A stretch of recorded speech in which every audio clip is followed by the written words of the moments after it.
وما علينا إلا البلاغ المبين. ہماری ذمہ داری تو بس صاف صاف پیغام پہنچا دینا ہے. صدق اللہ العلی العظیم. السلام علیکم ورحمۃ اللہ وبرکاتہ. آپ کے پسندیدہ علمی و ثقافتی چینل سچا پیغام کے دینی تعلیماتی پروگرام میں آپ کا استقبال ہے. نفس امارہ کی وارالنگ اور سروسنگ کی اس فیمس ورکشاپ میں یعنی تقوی کی بنیاد پر نفس کی تربیت کے اس پاکیزہ دور رمضان المقدس کی اس مجلس میں دین اسلام کی بلڈنگ کے ایک عظیم پلر کے متعلق یعنی زکوٰۃ کے بارے میں عرض کرنا ہے. معزز سامعین و سامعات، ہمارے سماج میں تاجر طبقے کا یہ مزاج ہے کہ وہ سستے داموں میں سامان خرید کر اونچے داموں میں بیچنے کی فکر اور کوشش میں رہتا ہے تاکہ وہ نفع اور مال زیادہ سے زیادہ کما سکیں. اسی طرح آخرت کی تجارت کرنے والے آخرت کے فکرمند بندے نیکیوں کے موسم بہار رمضان المبارک میں ایسے نیک کام بھی کرنے سے نہیں چوکتے جن کا رمضان سے خاص تعلق نہیں ہوتا. جیسے کچھ لوگ رمضان میں عمرے پر جاتے ہیں، ایسا اس لیے کرتے ہیں تاکہ ثواب زیادہ سے زیادہ ملے، نیکیاں زیادہ سے زیادہ ان کے نام اعمال میں لکھی جائیں.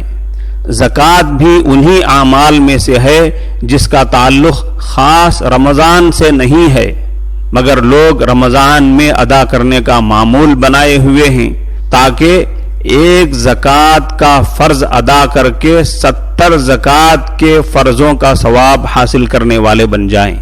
سامعین کرام، جو زکوٰۃ کے پابند ہیں اور جو صحیح حساب سے پورے مال کی زکوٰۃ ادا کرنے کے پابند ہیں، ان کو تو کچھ سمجھانے اور بتانے کی ضرورت نہیں ہے. لیکن جو مالدار جہالت یا کنجوسی کی وجہ سے زکوٰۃ ادا نہیں کرتے ہیں یا ادا کرتے بھی ہیں مگر صحیح حساب سے ادا نہیں کرتے ہیں، ان کو ضرور سمجھانے اور بتانے کی ضرورت ہے. مال خرچ کرنے میں عام طور پر آدمی کو جو چیز جو نظریہ روکتا ہے وہ اس کی وہ سوچ ہے جو اسے سمجھاتی ہے کہ یہ مال تیرا ہے، اس کو تو نے اپنی ہوشیاری اور سمجھداری سے اپنی محنت سے کمایا ہے. یہ سوچ قارون کی سوچ ہے. سورہ قصص میں اللہ تعالیٰ نے اس کا قصہ بیان فرمایا ہے. اس نے کہا تھا انما اوتیتہ علی علم عندی، جو مال میرے پاس ہے، جو مال مجھے حاصل ہوا ہے، اس میں اللہ تعالیٰ کے احسان کا کیا دخل ہے؟ یہ تو میں نے اپنی محنت، اپنی ہوشیاری اور کارگزاری کے ذریعے حاصل کیا ہے. ان مفاتحہ لتنوء بالعصبۃ اولی القوہ، ہم نے اس کو اس قدر خزانے دیے تھے کہ ان کی کنجیاں، ان کی چابیاں کئی زور آور کئی رستم اور پہلوان شخصوں کو بھی گراں بار کر دیتی تھیں. مطلب یہ ہے کہ اس کے خزانے اتنے زیادہ تھے کہ خزانوں کے کمروں کی چابیاں اتنی بڑی تعداد میں تھیں کہ ایک بہت بڑی طاقتور جماعت بھی ان چابیوں کو نہیں اٹھا سکتی تھی. مگر اس کا نتیجہ کیا نکلا؟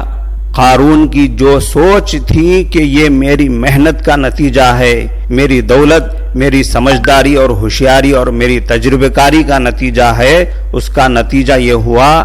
اللہ فرماتے ہیں فَخَسَفْنَا بِهِ وَبِدَارِهِ الْأَرْضِ، پھر ہم نے اس قارون کو اور اس کے محل سرائے کو جس میں سارے خزانے رہتے تھے ساری چیزوں کو زمین میں دھنسا دیا. قارون کو بھی زمین میں دھنسا دیا، اس کے خزانوں کو بھی زمین میں دھنسا دیا اور اس کے محلات کو بھی زمین میں دھنسا کر برباد کر دیا، ختم کر دیا. اگر آپ یہ کہتے ہیں کہ بھئی ہم تو وہ سوچ نہیں رکھتے ہیں جو قارون کی سوچ تھی، ہم تو یہی سمجھتے ہیں کہ ہمارا مال، یہ ہماری دولت اللہ کی دین ہے، اللہ کی نعمت ہے، تو آپ زکوٰۃ دیجئے اور اپنے پورے بینک بیلنس اور اپنے پورے مال و متاع اور اپنے پورے اسٹاک کا صحیح حساب لگا کر زکوٰۃ دیجئے. اگر آپ زکوٰۃ نہیں دے رہے ہیں یا صحیح حساب لگا کر پوری زکوٰۃ ادا نہیں کر رہے ہیں تو اس کا مطلب یہ ہے کہ آپ کی بھی وہی سوچ ہے جو قارون کی سوچ تھی. یہ میری کمائی ہے، یہ میری کمائی ہوئی دولت ہے. اسی گندی سوچ کو اللہ تبارک و تعالیٰ نے قرآن کریم کی کئی آیتوں میں ختم فرمایا ہے. چنانچہ فرماتے ہیں وَمِمَّا رَزَقْنَاهُمْ يُنْفِقُونَ. دوسری جگہ فرمایا وَأَنفِقُوا مِمَّا رَزَقَهُمُ اللَّهُ. ایک اور جگہ فرمایا وَأَنفَقُوا مِمَّا رَزَقْنَاهُمْ سِرًّا وَعَلَانِيَةً يَرْجُونَ تِجَارَةً لَّن تَبُورَ. ایک اور جگہ فرمایا وَمَن رَّزَقْنَاهُ مِنَّا رِزْقًا حَسَنًا فَهُوَ يُنفِقُ مِنْهُ سِرًّا وَجَهْرًا. ایک اور جگہ فرمایا وَيُنفِقُوا مِمَّا رَزَقْنَاهُمْ سِرًّا وَعَلَانِيَةً. سورہ حدید میں فرمایا وَأَنفِقُوا مِمَّا جَعَلَكُم مُسْتَخْلَفِينَ فِيهِ. ان آیتوں میں کہیں فرمایا تم خرچ کرو اس مال میں سے جو ہم نے دیا ہے. اللہ نے یہ نہیں فرمایا کہ تم اپنے مال میں سے خرچ کرو، بلکہ یہ فرما رہے ہیں تم خرچ کرو اس مال میں سے جو ہم نے دیا ہے. اسی مضمون کو دوسری آیت میں ذرا انداز بدل کر فرمایا خرچ کرو اس مال میں سے جو اللہ نے دیا ہے. ان تمام آیتوں میں اللہ تبارک و تعالی بندوں کو یہ سمجھانا چاہتے ہیں کہ تمہارے قبضے میں جو مال ہے وہ تمہارا نہیں ہے، وہ میرا ہے، میری امانت ہے.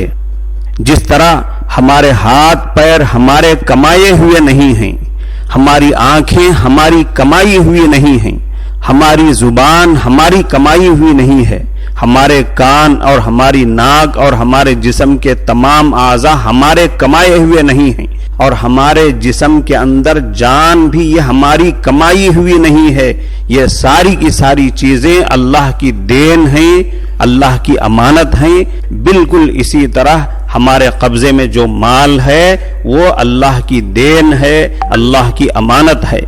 تو کیا اللہ کو اپنی امانت میں سے کچھ مانگنے کا حق نہیں ہے؟ اپنی پوری امانت اور پورا کا پورا مال مانگنے کا حق ہے.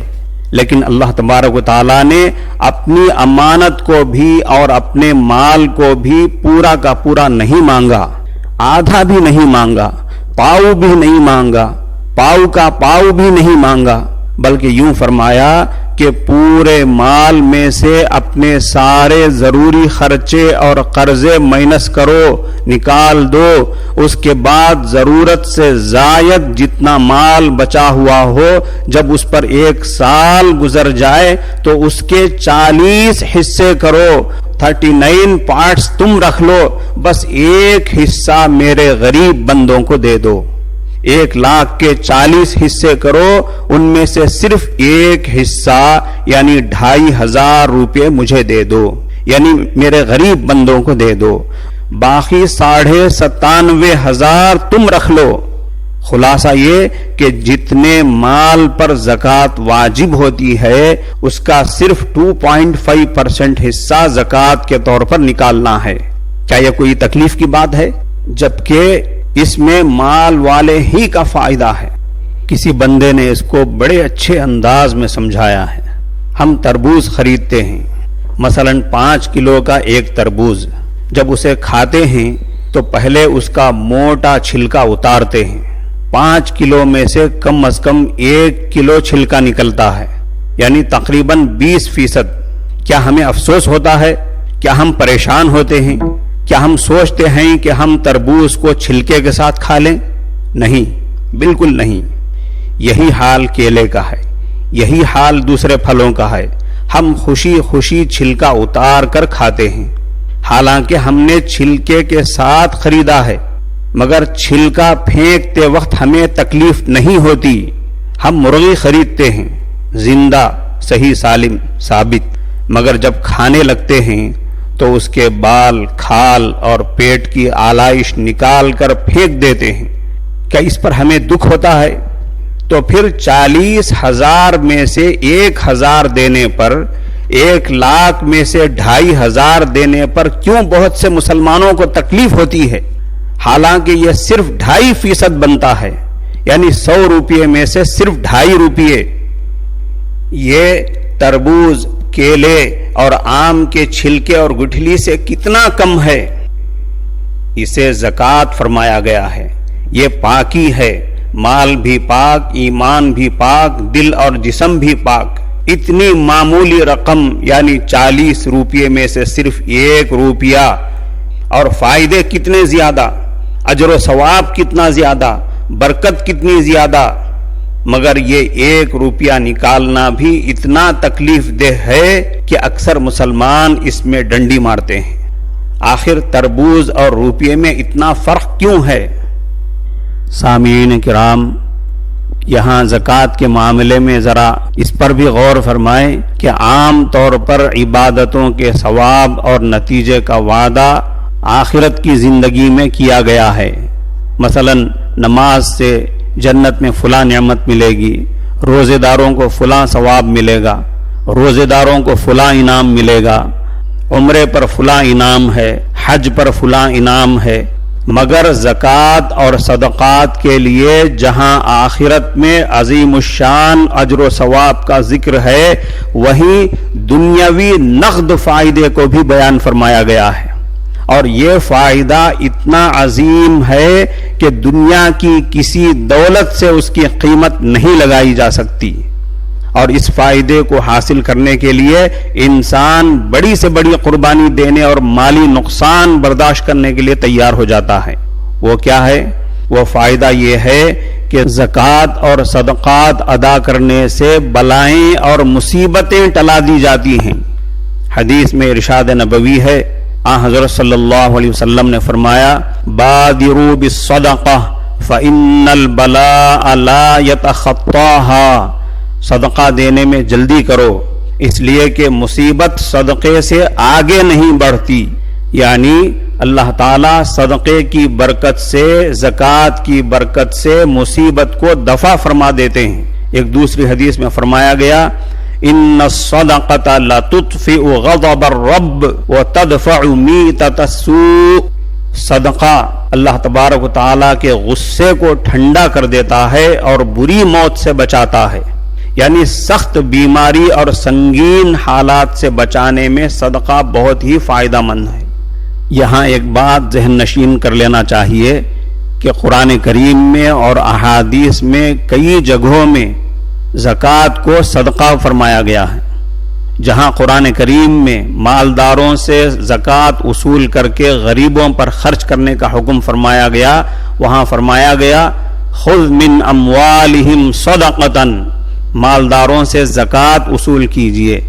زکوٰۃ کا ایک فائدہ یہ ہے کہ جس غریب کو زکوٰۃ دی جاتی ہے اس کی تکلیف دور ہوتی ہے، اور جب غریبوں کی تکلیف دور ہوگی تو وہ غریب لوگ اس مالدار سے خوش ہوں گے اور اس کے حق میں دعائیں دیں گے. اسی وجہ سے تو فرمایا گیا کہ سخی آدمی یعنی صدقہ دینے والا، ہدیہ دینے والا، زکوٰۃ دینے والا سخی مالدار اللہ سے قریب ہوتا ہے، جنت سے قریب ہوتا ہے، لوگوں سے قریب ہوتا ہے اور دوزخ سے دور ہوتا ہے. سامعین کرام، یہ تو زکوٰۃ کے دنیاوی فائدے ہوئے کہ مال کی حفاظت ہوتی ہے، مال میں ترقی ہوتی ہے، مال میں برکت ہوتی ہے، اور زکوٰۃ دینے والے مالدار سے سماج کے لوگ خوش ہوتے ہیں، دعائیں دیتے رہتے ہیں. اگر آخرت کے لحاظ سے سوچا جائے تو زکوٰۃ اور صدقے کے اخروی فائدے بھی بے شمار ہیں، اور اصل میں یہی فائدے ہمارے پیش نظر رہنے چاہیے. آخرت کا فائدہ یہ ہے کہ زکوٰۃ دینے سے اللہ کا حکم پورا ہوتا ہے، اللہ کی رضا حاصل ہوتی ہے، اور 1 روپیے کے بدلے میں 700 گنا اجر دیا جاتا ہے. پھر اخلاص کی وجہ سے اور رمضان کی وجہ سے اور بڑھ جاتا ہے۔ ایک چیز یہ ہے کہ زکوٰۃ اور صدقے میں خرچ کرنا گویا اللہ کے ساتھ تجارت کرنا ہے۔ جب اللہ کے ساتھ تجارت کی جائے گی، اللہ ہماری تجارت کے پارٹنر بن جائیں گے، تو کیا نقصان کا کوئی اندیشہ ہے؟ نقصان کے اندیشے کی بات تو دور کی بات، کتنا بے حد اور بے حساب فائدہ ہوگا آخرت میں جانے کے بعد ہی اس کا اندازہ ہو سکتا ہے۔ صدقہ اور زکوٰۃ قیامت کے دن ہمارے لیے حجت بنیں گے، یعنی اللہ کے پاس جنت میں داخلے کے لیے ہمارے سفارشی بنیں گے۔ ایک حدیث میں ہے کہ زکوٰۃ اور صدقے کے ایک کھجور کو، یعنی زکوٰۃ اور صدقے کے ایک معمولی سے حصے کو، مثلا 1 روپیے کو اللہ اپنے ہاتھ میں لیتے ہیں اور اس کی اسی طرح پرورش فرماتے ہیں اور اسے بڑھاتے جاتے ہیں جیسے انسان اپنے اونٹنی کے بچے کی پرورش کرتا ہے اور اسے بڑھاتا جاتا ہے، یہاں تک کہ وہ چھوٹا سا کھجور صدقے اور زکوٰۃ کا وہ تھوڑا سا معمولی سا حصہ اللہ کے یہاں بڑے پہاڑ کے برابر تک پہنچ جاتا ہے۔ ایک حدیث کے مطابق یہ صدقہ اور یہ زکوٰۃ قیامت کے دن ہمارے لیے سائبان بنیں گے، یعنی جس دن اللہ کے عرش کے سائے کے علاوہ کوئی سایہ نہیں ہوگا، یہ زکوٰۃ اور صدقات ہمارے لیے سایہ دینے والے بنیں گے۔ بخاری اور مسلم کی ایک حدیث کا مفہوم اور خلاصہ یہ ہے کہ جس طرح روزے دار کے لیے جنت کا ایک اسپیشل گیٹ تیار کیا جاتا ہے جس سے جنت میں اعزاز کے ساتھ اس کا داخلہ کرایا جاتا ہے، بالکل اسی طرح جو شخص زکوٰۃ اور صدقہ ادا کرنے کا پابند ہے، صحیح حساب کتاب کے ساتھ صدقہ اور زکوٰۃ ادا کرتا ہے، اس کے لیے بھی ایک اسپیشل گیٹ تیار کیا جاتا ہے جنت میں داخلے کے لیے، جس کا نام ہے باب الصدقہ۔ اس باب الصدقہ کے ذریعے سے صدقہ اور زکوٰۃ دینے والے جنت میں داخل ہوں گے۔ سامعین کرام، ان تمام روایتوں سے اس کا اندازہ لگایا جا سکتا ہے کہ زکوٰۃ اور صدقہ ہمارے لیے کتنی بڑی رحمت کی چیز ہے، اور جس کو اللہ تعالیٰ نے نصاب کا مالک بنا رکھا ہے، یعنی مالدار بنا رکھا ہے، اس کے ساتھ کتنے فضل عظیم کا معاملہ فرمایا ہے۔ اس کے باوجود بھی اگر ہم زکوٰۃ ادا کرتے وقت اور صدقہ دیتے وقت اپنے دل میں تنگی محسوس کریں اور اسے ایک ٹیکس کی طرح سمجھیں، تو یہ کیا ہماری بے وقوفی نہیں ہے؟ کیا یہ ہماری بے دینی اور کنجوسی کی نشانی نہیں ہے؟ کیا اس میں ہماری محرومی نہیں ہے؟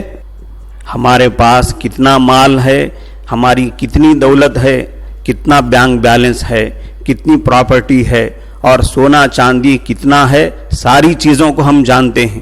جب ہم زکوٰۃ ادا کرنے کے اہل بن چکے ہیں تو ہماری اولین کوشش یہ ہونی چاہیے کہ ہم اس فریضے کو ادا کریں اور اس فرض کو انجام دینے میں قطعاً ٹال مٹول سے کام نہ لیں، خاص طور پر لاک ڈاؤن کے سنگین حالات کو پیش نظر رکھتے ہوئے اور ماہ مبارک کی 70 گنا کی فضیلت کو مد نظر رکھتے ہوئے اپنے پورے مال کا صحیح حساب لگا کر پوری زکوٰۃ نکالیں اور اس میں تاخیر بالکل نہ کریں۔ اللہ تعالی امت مسلمہ کے مالدار مردوں اور عورتوں کو صحیح حساب کتاب کے ساتھ پوری زکوٰۃ ادا کرنے کی توفیق عطا فرمائے۔